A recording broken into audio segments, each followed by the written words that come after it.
DaVinci Resolve for noobs. A lot of you are using DaVinci Resolve on a smaller screen, maybe a laptop, and sometimes the display gets a little bit cluttered or hard to see. But one of the things people often don't take advantage of is connecting a second monitor. Under the workspace option here, you have the option to use a dual screen layout, where it starts separating pieces of the things in the UI and put them in separate monitors so they're not all cluttered and sitting on top of each other in one display. This is the edit page, and you can still pop out the keyframe editor, which is pretty cool, and you can actually drag it across monitors, and I can even put it into a third monitor if I want, and you can still do things like drag and drop between screens. You can grab an asset and bring it across and drop it in your timeline, even though it was in a different screen to begin with. Next to the dual screen mode, you can also switch on a full screen timeline, and what that does is it puts the entire timeline from the edit page with your inspector on one screen, and then puts all of your other features in the other. And in the free version, if you hit P on your keyboard here, it's going to give you a full screen preview and allow you to have your timeline in the other monitor, so you can still kind of work and have a full screen preview.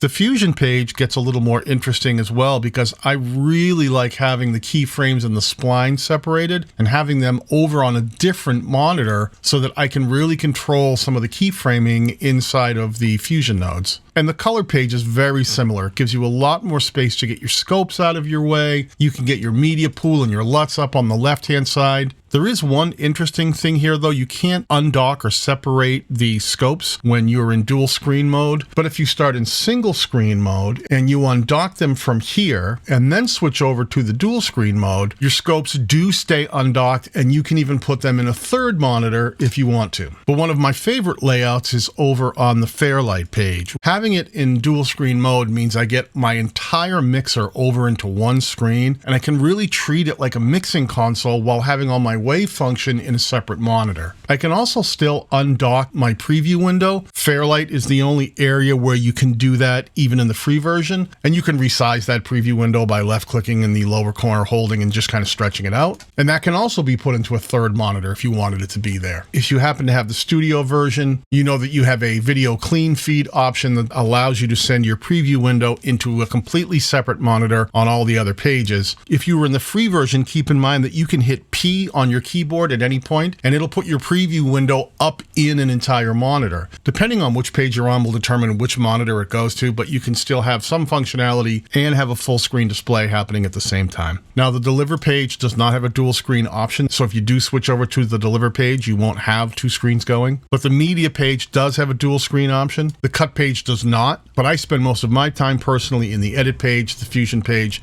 color page, and in Fairlight.